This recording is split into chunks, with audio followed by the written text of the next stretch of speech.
Sports and Leisure Show. And here we are down at Ashfield, right next to Guilford Road, Ashfield in near Bayswater, Bassendean. And the guys behind us This is so special, Moose, because it's about 3 or 4 different suburbs that this thing is in, isn't it? All over the place. Bassendean, Bayswater, it's huge, baby. Huge, baby. And we're down here with the boys. They're just getting ready. The Perth Broncos getting ready for gridiron season coming up. Going to start on September the 16th right here at Ashfield. So keep your eyes open for that. And those of you who have sports which are coming to an end, we want to know about it because we want to let people know about your sport as well. And the rugby must be finishing, the footy, everything. Finals. We've got basketball finals in the State Basketball League. Everything's coming to an end, getting ready for the Olympics. So, yeah, all right, well, as we always say, we'll get the balls and all rolling. And we got lots of stories for you as well. But first of all, Wayne's going to have a chat with a familiar face over there, Wayne. Yeah, he's looking for me. Let me look around. Let me see. Where is he at? Oh, there he is. This is Terry. How you doing? Hey, what's up? Part-time cameraman, part-time football superstar. Now, I know you're excited about being in the league this year and you're switching positions. Can you tell us a little bit about your position? Well, at the moment, I don't even know which one I'm playing. That's a big help. Now, could be receiver or running back, hoping sort of running back. That's what I've been practicing in the off-season there for, so see how the training that goes. Well, I know if you were over at Canningville, you definitely better know which position you're playing. Get it? Anyway, so now how long have you been playing football, Terry? Well, I started out with the Bunbury Raiders in their second season, which is probably about 5 or 6 years ago. But got sick and all that sort of stuff, and this is actually my second year with the Broncos. Started again last year, so probably 3 seasons all up, 3 years.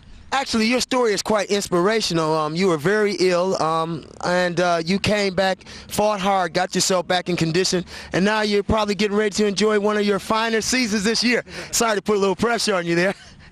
And who's your coach, by the way? I think it was going to be... No, that's not really. It's the big fella there, Moose. Oh, okay. It's Moose. Okay, now, what else do you guys have coming up? Do you have a few players coming in at the key positions? I heard you got a big, huge offensive lineman named Tony Hasselbacher. Oh, yeah, this guy's absolutely huge. He's massive. If you think Moose is big, then you better check out Tony because he's pretty big.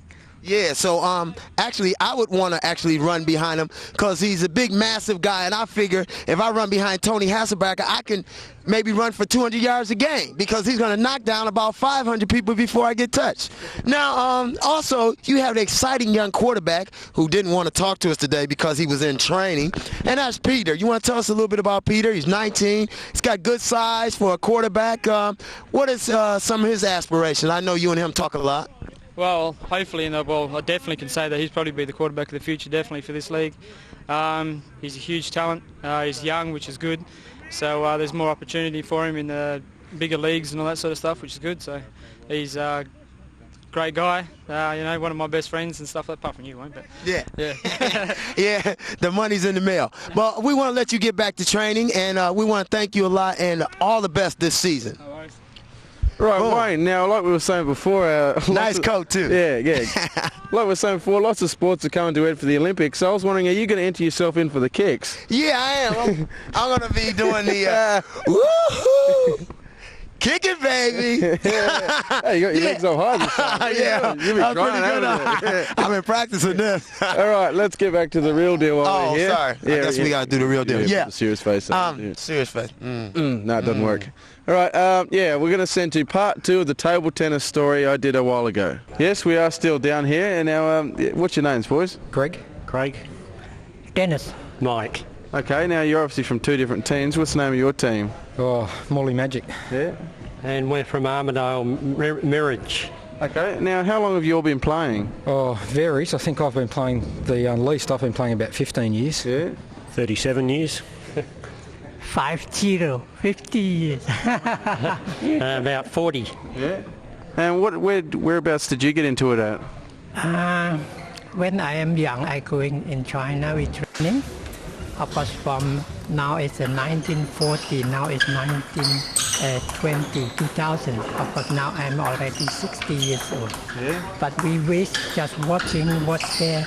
All the juniors in WA want to come because we have the training spot on the every Thursday. I happy to teach my knowledge to our youngest one. We just wish all the youngest one coming to train to improve the WA Table Tennis Association and for the future for our country, Australia. Yeah. And what made you get involved with table tennis? Oh, I just started off at home and played at home, then joined a club and moved up from there. Yeah. But table tennis is a great game. It's an indoor game, very few injuries, very rarely do you see anybody get injured, and it's the best game in the world for your body. I mean, you use every bone in your body, every muscle in your body, so it's a great game all round. Yeah. So it's a good game that everybody should be playing, I think. Yeah, I've noticed, I've been watching you guys. It's not like at work we got a ping pong table. It's usually beers and a bit after work, but not like that. You guys it's pretty full on, one thing I've noticed. How do you find the competition here in Perth? Oh, it's pretty tough. At my age, every match is hard, and I just go out and do the best I can and win a few and lose a few. Yeah. And how often do you guys compete? Usually the tournaments are around about once a month. We usually play about once a month. There's a couple of other special events as well. As you can see, we've sort of got a lot of vets playing. We've got the strongest vets probably in Australia. And what we really do need is we need a few more juniors to come on through and come down to replenish the talent. We need a bit more young talent coming through to play. Yeah. Now, one thing I've also noticed from watching is, I don't know much about the rules, but it looks like when you're playing doubles, you can't hit the ball twice in a row. Is that right? Yeah, that's right. It's not like tennis. Tennis where you can all take turns and have a bit of a rest while your partner plays them all. In table tennis, because it's a much smaller area, they make you take turns to hit it. So you've got to try and keep track, and the private umpires have to keep track of who's hitting which ball, make sure we don't get out of order and try and cheat. And how do you find the competition so far tonight? It's very good. Yeah. But for myself, this is my experience. Is we just encourage the youngest one as coming to play. If they not play, doesn't matter. Can coming and have a look, watching. Yeah. From watching, you can learning. You know, if you're not coming to watching how to improve, they must be coming and how to learning. Yeah. We got a lot of talent in the WA. Our juniors a lot of talent because we on the tennis, swimming, a lot is a sport. We Australia very stronger. I believe if our juniors also coming to training on the table tennis for the future, we still very good in the world, you know. Yeah. Now I've also noticed some of the shots you guys take, you can make the ball curve and stuff. Is there much that goes into that, or many years of trying? Yeah, many years of practice of putting a lot of spin on the ball, and as you probably saw Craig, he can chop it heavily or no chop, and he can vary the ball so much. It's very difficult to know. You've really got to watch it. You've really got to be super fit to play this game, and you've got to be right behind the ball. And with playing guys like Craig and Greg, you know, who are mainly defenders but can come in and hit any time, it's a very fitness, full-on game. And you know, I mean, I played A-grade squash to keep myself fit for table tennis. Really? So when I was younger, yeah. So that's the sort of game it is, yeah. No, that's awesome. That's really great. Yeah. Now, like tonight's competition, how does it work? How many games do you have, and how does it all work? In the singles, it's a best of 5 games, and in the doubles, they give us a bit of a breather and make it the best of 3. Usually the women play, but we've lost a few women to the eastern states, and the women didn't play tonight, so they played the semi-finals of the men's tonight, where normally it's played on an earlier day. Okay, well, thank you guys all very much, and wish us all the best of luck, and we'll soon see who wins. Okay, thank you. 1, 2, 3, swangin'. Back into the show. Sure are. And you've done some interesting stories lately. So could you tell us about one of them, if you can remember? Yeah. But before we do that, could you tell us a little bit about that tennis that we just saw, that table tennis? Yeah, it was quite good. We spoke to a lot of people, if you might have seen last week, and this week was part 2. One thing which I never thought it was so physical, the game, you know. They really, every part of your body gets used, and I always thought I'd be cruisy, you know, but yeah, it was really hard and it was good. I'll tell you what, at the higher levels, it's definitely exciting and fantastic. You would think when I play, it's very slow, but when these guys play, you can see why they're wearing swords shorts and what have you, because it is a very demanding sport. Oh, yeah, it's awesome. I only played in beer leagues, and you know. And the hand-eye coordination has to be fantastic. Extremely fast. And you've been used to using your hands a lot. So could you tell us a little bit more about that? Happy Johnson. Yes. Now, we also did some stories over here at the lovely Ashfield Soccer Club. Ashfield Soccer Club, or was it Sports Ground? Sports ground. I think Moose said Sports Ground. We're going Sports Ground. Toss it up, Sports Ground. Okay. Yeah, it's Sports Ground. And we did some stories. You did a story with... Yeah, I did a story with the coaches of this soccer team. Take a look. It's pretty good. I'm down here speaking with the two coaches of the Ashfield Bunbury team. And it's Ivan, you're the Bunbury coach? That's it. Ivan the Terrible from Bunbury. And you got more chains than Wayne Simmons does. Oh, well, I'm pleased on that one. He's going to get out of it. I did have it. No, that's my religions, my soccer ball and my crosses. Yeah. You know, that's my two religions. And, you know, the soccer ball actually takes precedence in that. Yeah. You know, I mean, but don't tell... You can't say that. You might hear, you know. Okay, sorry. Yeah, you can cut that. Edit it later. No worries. And Tom, you coach the Perth side of it. Yeah, that's correct. I've got no change because I don't get paid. Oh, right. Look. He's got two. Look, and the soccer ball. It's like the balls are out. Now, the Ashfield Bunbury team has been combined for 5 years now, hasn't it? And how does it go? Well, in 1996 we amalgamated. Bunbury had all their pitches dug up and therefore had no playing grounds in Bunbury. Yeah. John Van Hook came with a proposal to play here, and his playing side of things were deteriorating, so we had both a common interest, and basically we amalgamated, and we are here in Premier Division today. So we've come up through the ranks together, and hopefully we're here for a lot longer in the future. That's awesome. Now, how does it go? Because like Bunbury's 200 k's away, and we're here. How do you get the players like to work well together? Obviously, because you can't train every week together. Well, we communicate during the week, probably twice, 3 times a week. I train here Tuesday and Thursday. Ivan trains down there Tuesday and Thursday.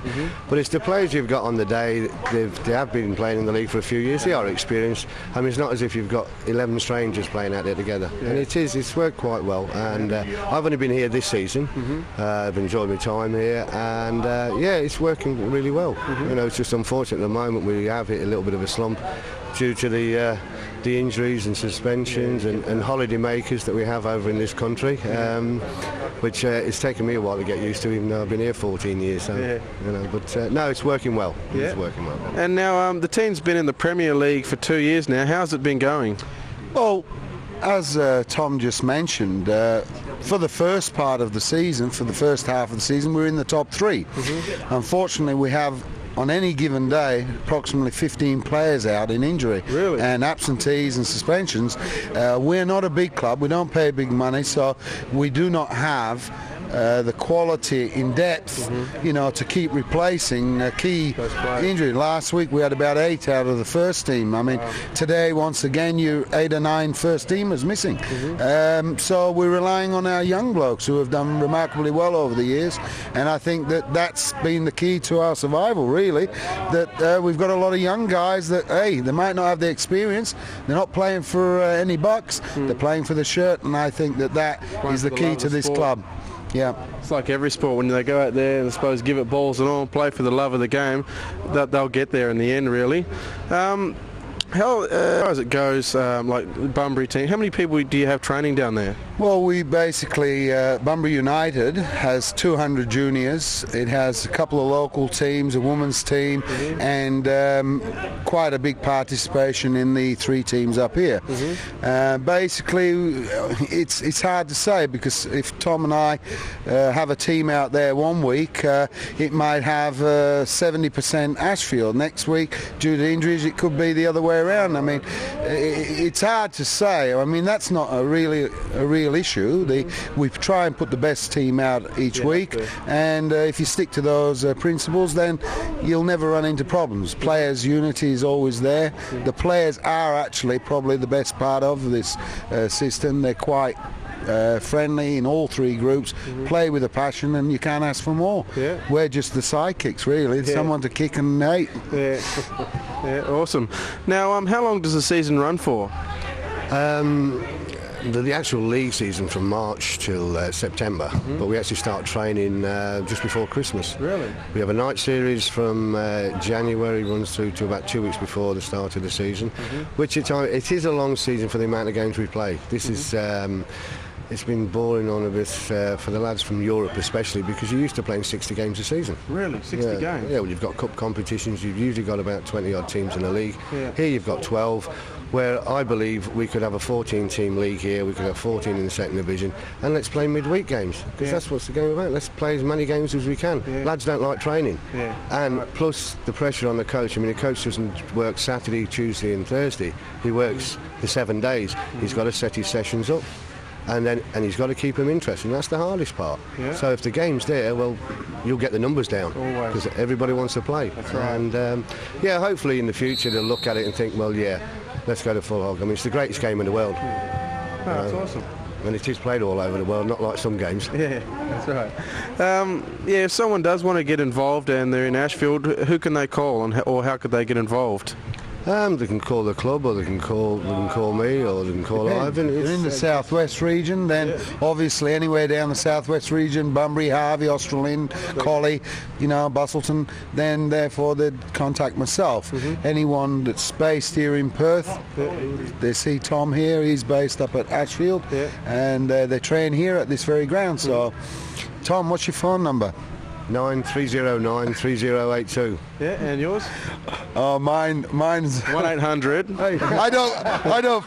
Wayne already did that. I don't phone myself too often, but I'll try 0414940891. All right. Well, thank you very much, guys. All the best with the team. Oh, pleasure. Do you play a bit yourself? No, I used to play gridiron, but I'm retired. No, that's the rest of the crew. Anyway, I better go now. Well, I hope we weren't too bad, Tom and Jerry and I. No, that's great. Thank you. Okay. Yeah, now, Wayne, as you could see, it was pretty weird, because half the team is actually from Bunbury and half is here in Ashfield. But it comes together quite well, and they seem to be doing okay with it. I think this will be revolutionizing. Get it if I out, can get mate. my tongue. You can do it. Revolutionizing. You can do it, young man.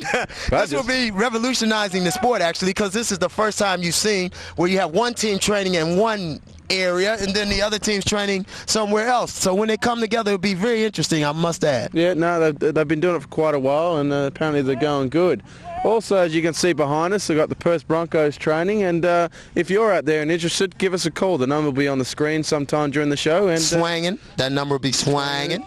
So give it a call, and we're about to go to a break, I think. Yep, we're going to break it up. Out of here.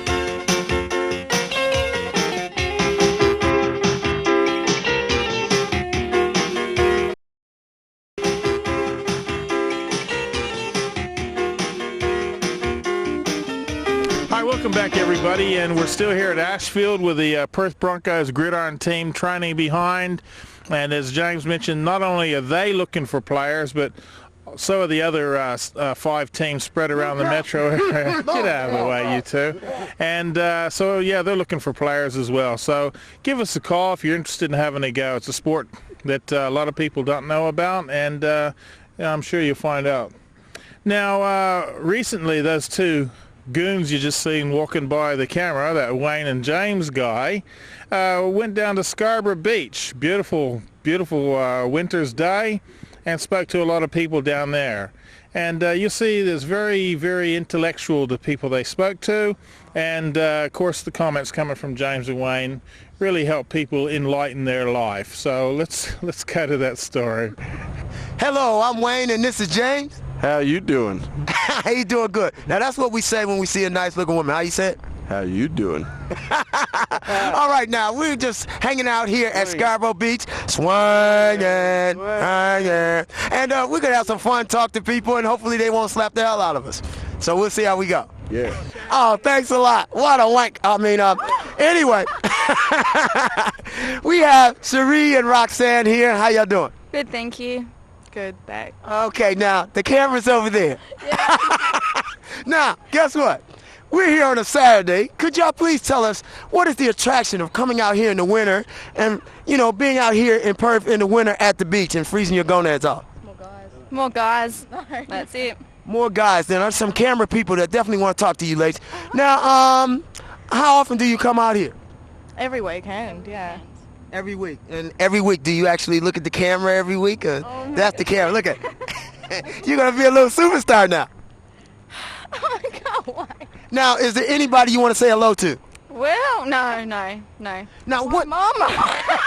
Now, let me ask you this. What do you like in a man that you can talk about on camera? Oh, well, I can't talk about nothing on the camera. Well, what do you like off camera? That's a bit personal for the bedroom.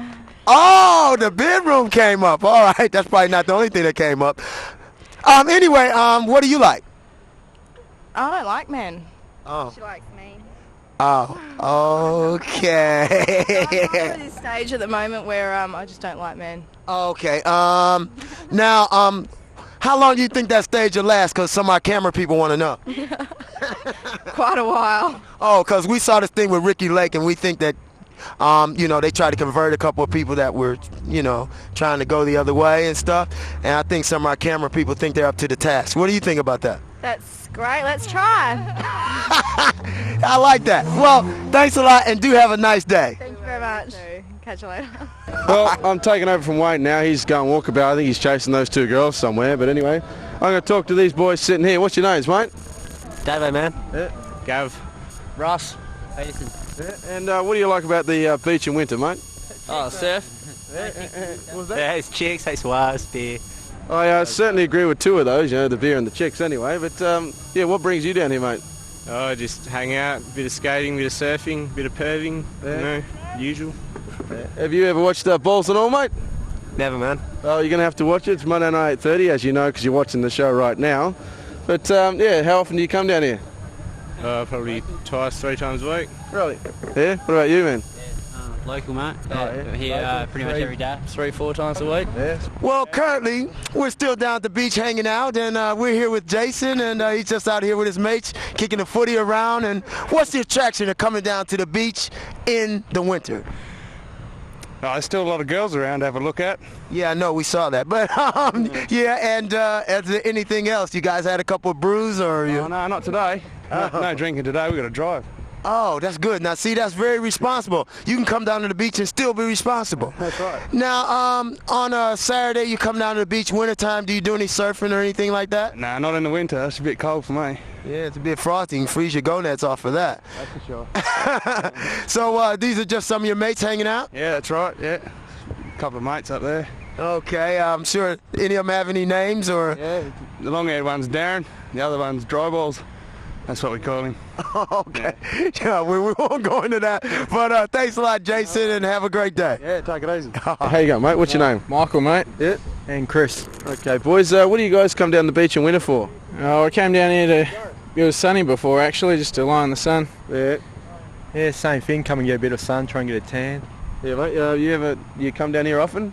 Yeah, in summer I come down here a lot, do a bit of windsurfing. Yeah, it's also a good incentive to come down in summer. Yeah.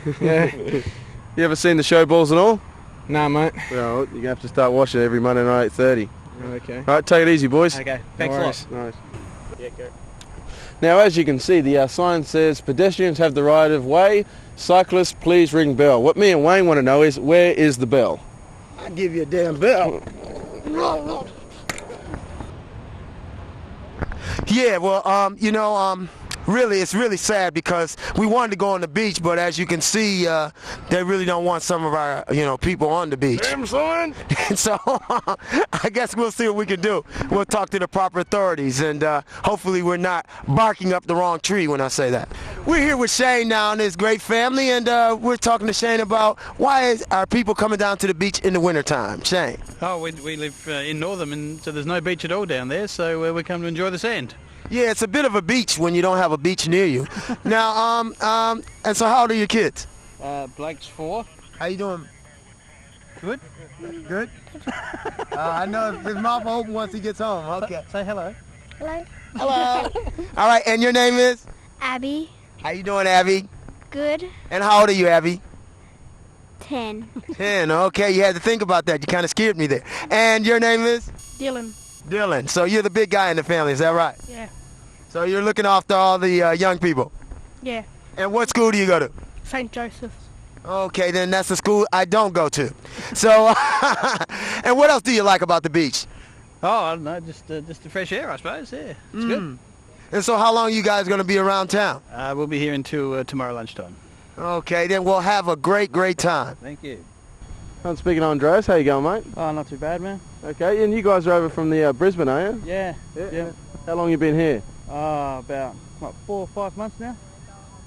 Yeah. And do you like it here in Perth? Yeah, it's pretty laid back. Yeah. Heaps better than Perth. Yeah. I mean Brisbane. Heaps better than Brisbane, yeah. Okay, and what's your little daughter's name? Alicia Lee. You want to say hello? Alicia, say hello. She's too shy. Huh? And what's your name? Yeah. And you like it here in Perth? Yeah, I like it. Yep. Cool. So what are you guys going back to Brisbane? When? Yeah. On Wednesday next week. Cool. Yep. And what brings you down the beach today? Just a bit of sun, play with our daughter. Yeah. Yep. No worries. Well, have a good trip anyway. Yeah, thank you very much. Thank you. Hello, I'm Wayne and you're not, but he's Wayne too. And we're here right now on the beach. And why are you guys here on the beach in the winter? Oh, because today is a sunny day and it's 20 degrees. Difficult to get a sunny day so hot in the winter. Yep. Yeah. Now, what country are we from? Singapore. And Malaysia. And Malaysia. I'm from Malaysia. Okay. Now, how long are you guys going to be here? For another year. Oh, another year. So are you students or? Yeah, student here. Are you studying Wayneology or some good course like that or no? Business. Yes. Business. Oh, okay then. Well, I'm taking postgrad in nursing. oh really? Can you say something in Singapore language like hello, how you doing? 你好吗? Ni hao ma. Ni hao ma. Hey, can you say balls and all in Singapore? What, balls? Balls and all, like swinging balls. Swinging balls? What's that? What's that? Like, can you say balls? See, that's balls and all. Can you say that, can we say that in, how would you say that in Singapore? 求和全部. chu和全部. Me and Wayne are still here and we're talking to some more people on the beach. What's your name? My name's Darren. Christine. Emma. Amy. Janice. And James. That's a good name, James. Thanks, mate. See? Now, what do you like about coming down the beach, mate? Well, we've come on holiday. We're on holiday at the moment, and we've just come down to catch the glorious sunshine because we don't get this back home. Yeah, whereabouts you from? We're from Sheffield in the UK. Oh yeah. Yeah, and it's quite a warm day for us. So how do you say another pint of Guinness?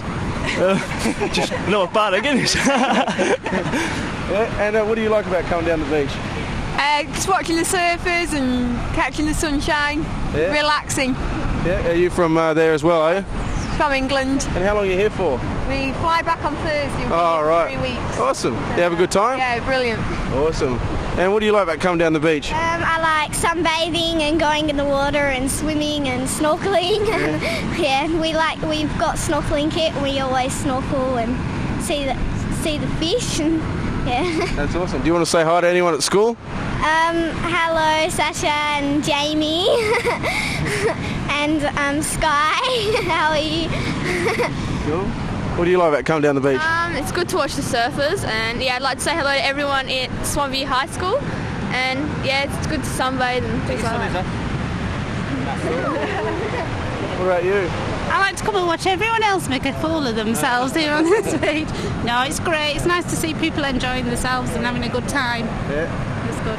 And you? Oh, me, mate. I'm just I'm trying to teach these two girls about these surfer guys out here. Oh, right. You know, trying to keep them away from them. I'm just trying to give them a few tips, you know what I mean? No worries, right. Thanks a lot anyway. We're still at the beach and we're here talking to Tom and he's from England. How you doing?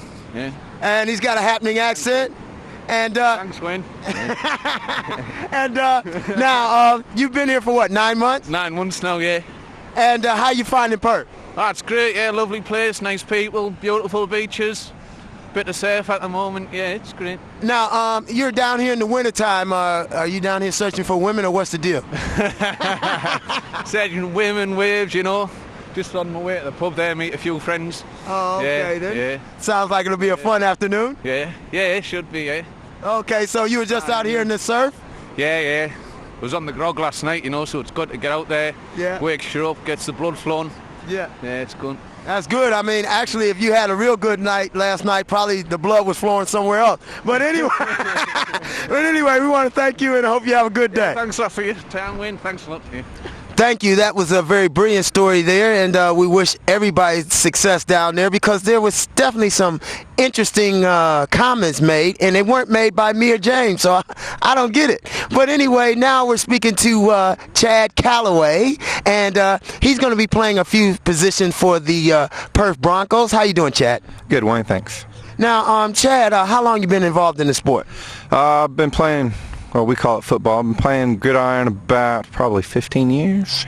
Wow, that's a long time. I'm old as my underwear. Now, also, Brad, yeah, it smells like it too. It's pretty funky here. Sorry. Now, also too, you played various positions. What other positions have you played? I usually play left, right, out, but what about yourself? Guard and tackle, guard the water, tackle anyone comes near it. Okay. No. Yeah, I play on the line, offensive and defensive. I played a bit of center last year, probably again this year, but we'll see how we go. Okay, then I almost detect, although you're from West Australia, born and bred, I almost detected a little bit of an American accent. I don't know what the deal is. Yeah, you hear that pretty right. I'm from Colorado originally. Oh, okay. I'm getting a wind up, so that means we got to wind it up. But what part of Colorado? Cortez, in the southwest corner of the state. Excellent. So, Chad, well, thanks a lot, and we hope you guys do very well this year. Yeah, so do I. I think we've got a good chance this year. All right, then. Thanks a lot. All right, Wayne. And now, after this, when I find out what the hell I'm supposed to be doing, we're going to go to a break.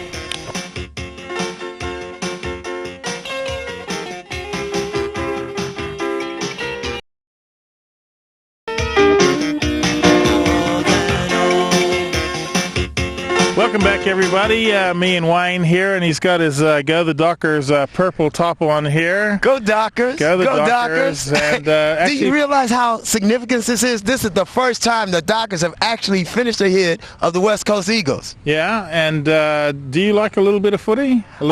I like a little bit of footy, A little footy, yeah. A little bit of footy. Oh, good, because I got one for you. There's a little footy for you. Oh, thanks for me. I'd like to thank my mom and dad. Yeah, it's not an award. Sorry. Okay, anyway, we got a story coming up, and we want you to definitely get your pen and papers out because, as we always say, because there's we always give phone numbers, how to contact. Because I can write now, so that's good. I can write now. Before this show, I couldn't, so that's good. Fantastic. Now. Get him! Oh, jeez. I think they've come to take you away. There he is. They did things to us on the planet. I went down to Whiteman Park and we sat in a fantastic steam train. Thanks very much to all the people down there who looked after us so well. I feel bad now because I couldn't go to Whiteman Park. No, but this is what the story's about. There's a great steam train ride coming up.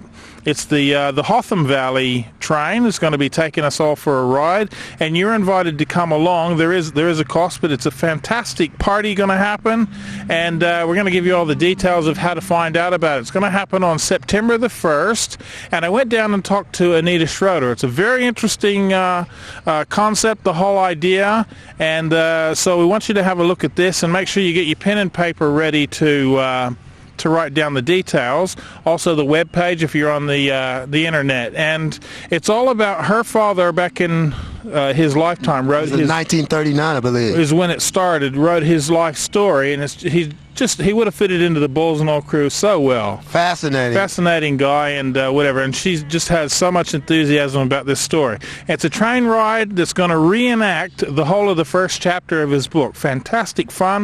1939 clothes, all kinds of stuff. So have a look.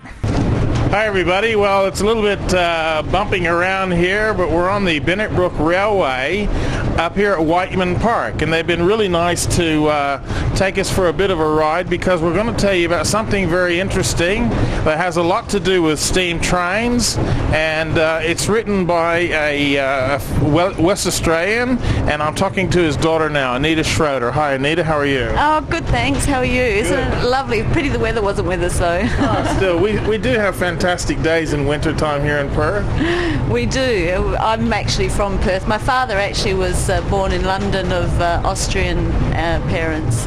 So he was from Europe, really. There. Okay, now we're going to be telling you a bit about a new book launch, as well as, of course, about the book. But we're here to tell you a bit about the launch as well of the book. Now, tell us the name of the book. Yeah, the book is called Last Train from Vienna, and it's because my father was actually on the last saved train out of Vienna before the outbreak of World War II. Yeah. And because he was born in Britain, he had a British passport. So at the age of 17, he received a telegram from the British Embassy in Vienna saying, this embassy is closing forthwith. If you wish to be out, then you must be at the station on this train on that day for safe passage. And of course, my father thought with the British passport, no problems, jump aboard, not have any worries. But I won't tell you more about that story because that's kind of the essence of what we're trying to reenact for the book launch in September. Now that's going to be really exciting because it's been quite a while, as far as I know, that Perth's had any of these kind of extravagant kind of book launches or even extravagant parties that we used to have here in Perth many years ago. And so this is one of the first, but it's not only to a select group. Anybody can be involved in this, and that's what we're here to talk about. Now, tell us what's going to happen. Let you tell them. Okay. What's going to happen is we have decided that for the book launch, the only way to launch this book would be to actually reenact the last train from Vienna journey that my father took. That fateful night when he headed towards freedom, or did he? And that's what we want to get people involved with and come along. We have tickets available and you can come along, dress up in 1939 style, and there will be Gestapo officers and German soldiers, but don't worry about the way that they treat you because the Geneva Convention will protect you in the end. But only a few will make it. That's right. So it's going to be really exciting, and we're going to talk a little bit about the book. Now, the whole idea, first of all, we'll tell people, and we'll have it on the screen, how people can get involved, but you've got a web page and you've got a contact where people can call if they want to get involved. But what's going to take place on the night? Because we're actually reenacting the very first chapter of the book, aren't we? That's exactly right. And in fact, the invitations start with the telegram that my father received, which are the very first paragraph of the... Get the hell out of here. If you want to leave, now is the time to do it. And what will happen is we will be leaving from a place, West Bornhof Station. Of course, that will be Midland Station. Yeah. And you'll be boarded onto a train, and there will be a reenactment of exactly what happened. The ambassadorial party was actually on that train, and they figure quite prominently in my father's particular story about what happened. Everybody will be leaving literally on the train, so we want people to turn up in 1939 dress, and you can go to the website and see examples of 1939 dress, and we do encourage people to do that because where we're going is to the border of Belgium and Austria, a place called Aachen, and in fact it's a mystery location, but I assure you when you get there you will believe it's Aachen. Even the locals are going to be joining in, so it'll be a extravaganza not to forget, and we still have tickets available, and we'd like the public now to come and join in, and basically, as you said, it hasn't been done since Gone with the Wind, and we want to bring it back again. That's right. Now it's going to be an exciting night because we're going to be reenacting everything that happened, and anybody from that era, or even if you're not from that era, it's a good opportunity to, if you've got kids, to bring them and let them get involved and see what went on. This is back in 1939, which is an era long in many people's minds forgotten, but others obviously it's very real, like in your mind, obviously, because you've lived through this with your father's book.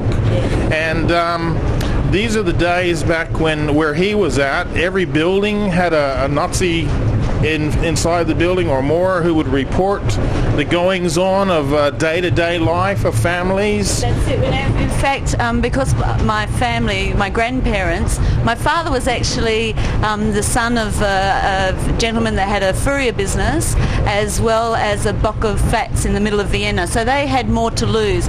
And in fact, in those days, many Austrians joined what was then the Nazi Party long before they knew the intentions of what was really behind it. Basically, in those days, it was to protect your business. So there's an irony about it, and the book actually starts with every single set of flats has a Fink. That's right. That's joined the Nazi Party, and of course they had a Fink. And what was interesting to that Fink was that we had to sneak my father. They had to sneak my father out because his father was a member of the Nazi Party. Yet they had a daughter and a son and a son-in-law living in London, and there's a bit of intrigue there as to how that information is carried and what happens next with it, and that also affects my father's journey. I mean, obviously he did make it, but wait for the book launch. Because you're here. That's right. And so, I mean, and it's not German bashing or anything like that. We're just talking about an era in history that's real and that happened. So obviously anybody involved from any nationality, because that's where we're from everywhere, should come along and get involved in this. Now, about the book. Now, the book's going to be released when? On the 1st of September, on the night of the actual book launch. Of course, this year, yes. So cross fingers cross still. Cross fingers. Well, we did self-publish, and I know that's something that is looked upon as maybe being, oh, well, nobody else wanted it. But the reason why our family decided to publish this book was because literally every single person I sent it to said that they wanted to publish it and labelled it very commercially viable. In fact, we sent it overseas and it came back with, where's the screenplay? Yeah. So in that sense, it's not just because it's my father that wrote the book. I really do feel that his humour, we mustn't forget that all of this is based around a character, an absolute larrikin that had a wonderful sense of humour and never said no to an opportunity. There's some magnificent stories in the book, and I really don't want to go on too much about those stories. I can tell you a few, you know. But he was a man of many firsts. I mean, I've only got to know him through you, of course, just very recently about it all. But he's my kind of guy. He's a guy who went out and gave it balls and all, and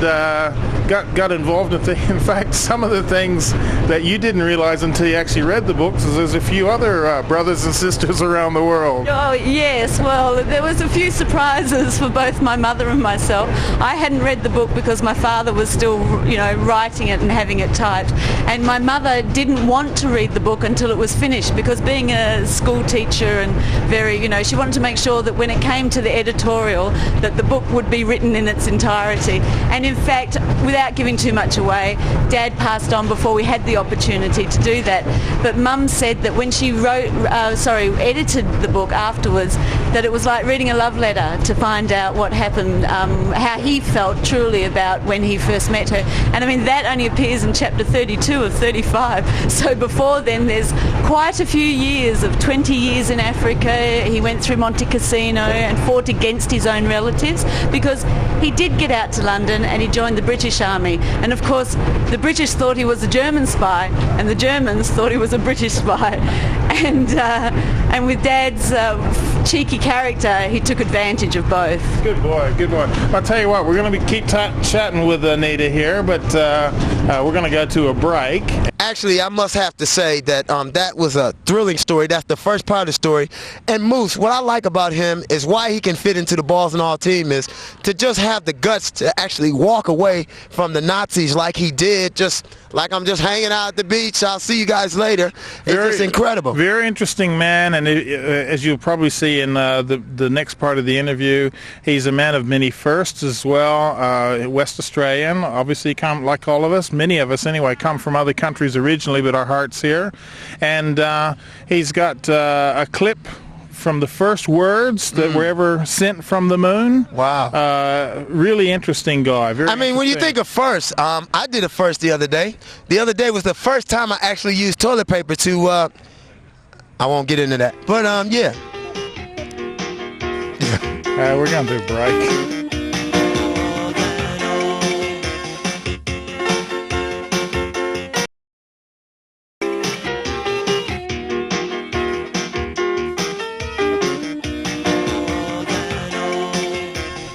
Action Man is out there training. And he's doing a lot of action.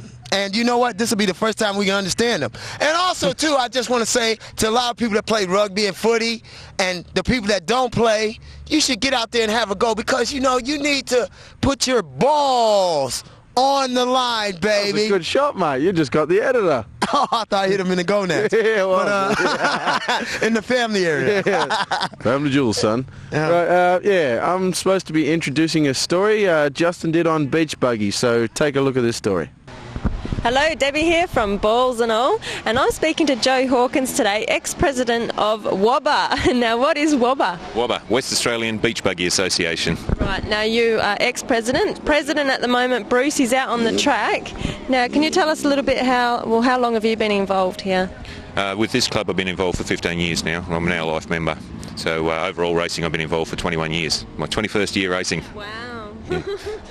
Well done. Now tell us, how did you become involved? I became involved because I felt like building something that was a bit of fun to go out on the beaches with, and I was driving down the road one day and I saw a guy with a beach buggy with a number on it, so I stopped and talked to him and he said, we race these things. So I thought, oh, that's all right. So I went along to a couple of race meetings, got to know a few of the guys, decided I enjoyed it and just progressed from there. Excellent. Now can you tell us a bit about the track that they're racing on today? Is there quite a few obstacles? Yes, this track's got quite a lot of twists and turns in it. I think the longest straight's about 100 yards.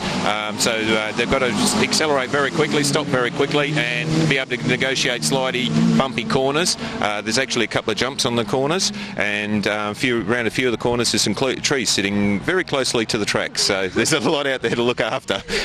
Now, can you tell us a little bit about the cars? The cars, okay, people call them beach buggies. I think we've progressed a long way from there. Most people feel that a beach buggy is cut down Volkswagen with a floor pan.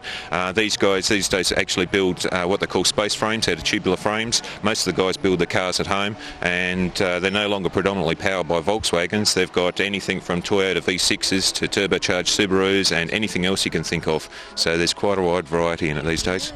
Now, what's the maximum speed they get up to?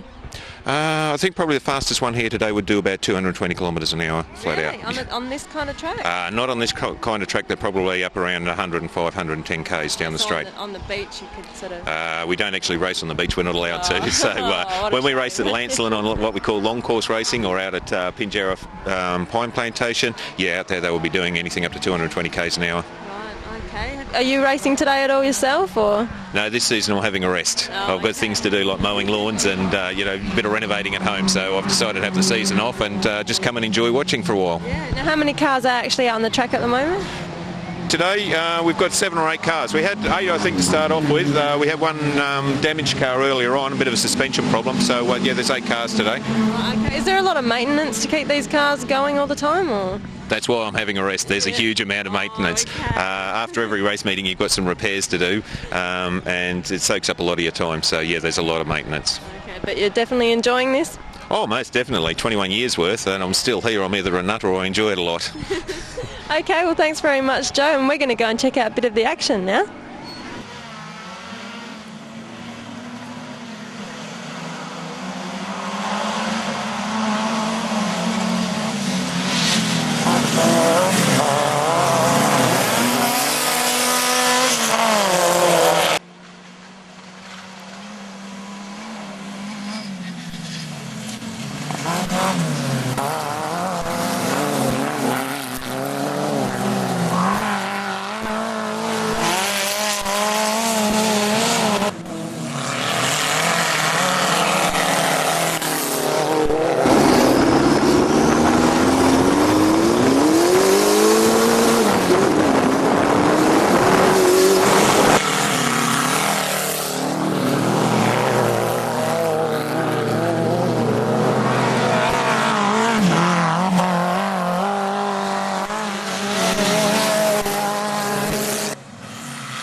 Yeah, thanks, Debbie, and thanks to all the gang up there, and good luck. Now, don't forget, get involved. That's what our show's all about. And if you want to go up there and have a bit of a run around with them, make sure you give that number a call.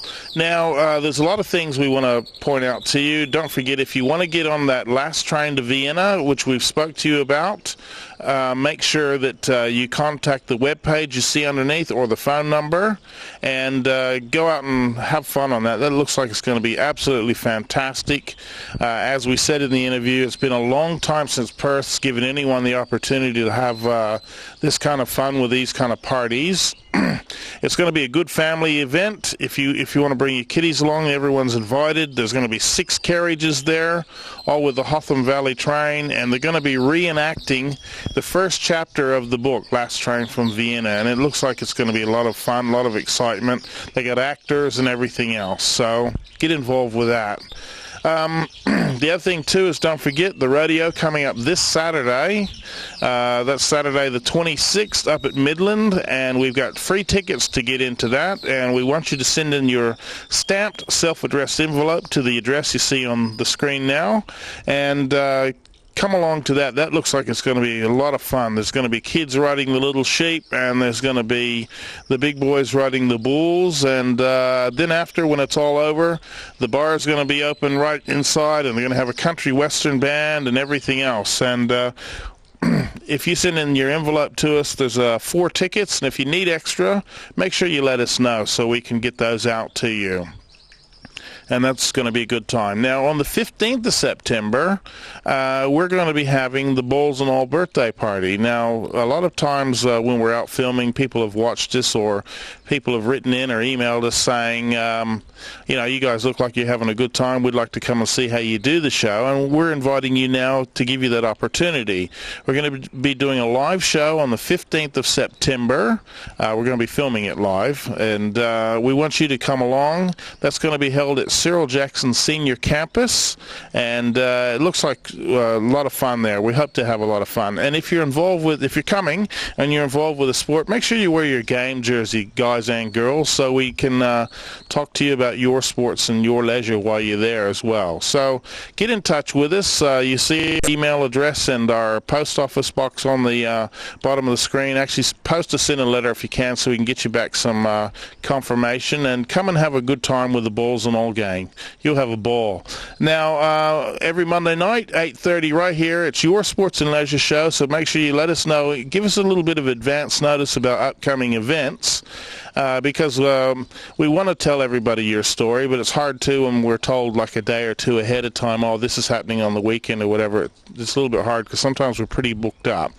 Get in touch with us, and thanks for watching. Every Monday night, 8:30 right here on Access 31. The name of the show is Balls and All. See you next week. Balls and All would like to thank WA Net, the Hippie Club, Janabub Hollage, and a big thank you to Ellenbrook Speedway.